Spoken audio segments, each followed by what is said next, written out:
ভিডিওটা কিন্তু অনেক দিন আগের। হাই, তোমরা সবাই কেমন আছো? আমার ছোট্ট একটা মিনি ব্লগে তোমাদের সবাইকে ওয়েলকাম। আমাদের ঘরে ছিল গৃহপ্রবেশ, আমার বাবার বাড়ি, যেটা আমার নিজের ঘর বলি আমি, ভাবি এখনও। জানি না, মেয়েদের কিন্তু নিজস্ব কোনো ঘর হয় না, না শ্বশুর বাড়ি নিজের হয়, না নিজের ঘরটা নিজের হয়, কেন জানি না। পণ্ডিত মশাই এখনও আসেনি, তিনি আমাদের বলেছিল সকালবেলা গিয়ে নদীতে গিয়ে গঙ্গা পুজো দিতে, তাই আমরা সবাই মিলে যাচ্ছিলাম গঙ্গা পুজো দিতে। আমি, দিদি, মা, বাবা। ঘরে ঢোকার আগে কিন্তু গঙ্গা পুজো দিতে হয়, এটা দরকার। মাকে দেখিয়ে দিয়েছিল দিদি পুজো কী করে দিতে হয়, গঙ্গা পুজো। মা কিন্তু জানে, তারপরও দিদি সব কিছু বলে বলে দিয়েছে। আর এখানে বাবা আর মা মিলে দুজনে মিলেই পুজো দিল। বাবা এক কলসি জল নিল পুজো দেওয়ার পরে এই নদী থেকে। সেই জলটাই নিয়ে আমরা 7 বার ঘরের চারপাশে ঘুরলাম। আর কিন্তু কষ্ট হয়ে গেছে, বাবার একটু শ্বাসের প্রবলেম আছে, আর কলসিটা মাথায় নিয়ে 7 বার ঘোরা অনেকটাই কষ্ট। আর ছিল বৃষ্টির মৌসুম, চারপাশে কিন্তু ভীষণই কাদা ছিল, দেখতে পাচ্ছ অনেকটাই কাদা চারপাশে। ধুয়ে চলে আসলাম ঘরে ফল সব কাটার জন্য, কিছুই কাটা হয়নি, সঙ্গে কাকিমা ছিল হেল্প করার জন্য।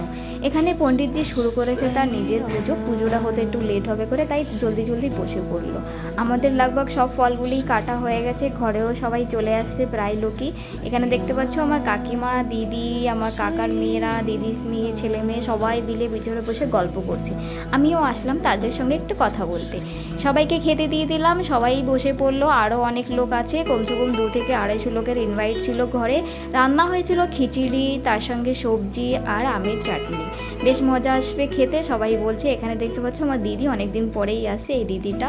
আর এটাও কিন্তু আমার একটা দিদি, এই যে বসার সামনে, যাকে আমি এখন লাস্ট পাতা দিলাম। সবাইকে কিন্তু একসঙ্গে বসতে দেখে আমার ভালো লাগে, সবাই আমার নিজেদেরই লোক, অনেক দিন পরে সবাই সঙ্গে দেখা হয়েছে। তো বৃষ্টির টাইম ছিল, বাইরে বসার জায়গা ছিল না, তাই সবাইকে ঘরেই খেতে দিলাম। আমার ঠাকুমাও আসছে, এখানে বসে আছে। সবাই খাওয়া প্রায় হয়ে গেছে, আমরাই লাস্ট কিছুজন বাকি ছিলাম, দিদিরা, বোনেরা সবাই লাস্ট সবাই মিলে খেতে বসলাম। যাদের আগে খাওয়া হয়ে গেছে তারা আমাদের দিচ্ছিল। এখানে দেখতে পাচ্ছ সবাই আমরা নিজেরা বসে গেছি খেতে, সবাই মিলে বসে একসঙ্গে খেলাম। আমরা খেতে কিন্তু 4টে বেজে গেছে, তারপরেও এখনও ঘরে আরও লোক আসছিল, আমরা খাওয়ার পরেও অনেক লোক আসছিল। তারপরে আর কি, খাওয়ার পরে আর কি হতে পারে বলতে, সবাই মিলে করলাম ডান্স। এই যে আমার কাকিমা গাবলাটা হাতে নিয়ে, আর ওই একটা যে মেয়ে দেখছো, এটা আমার দাদার মেয়ে।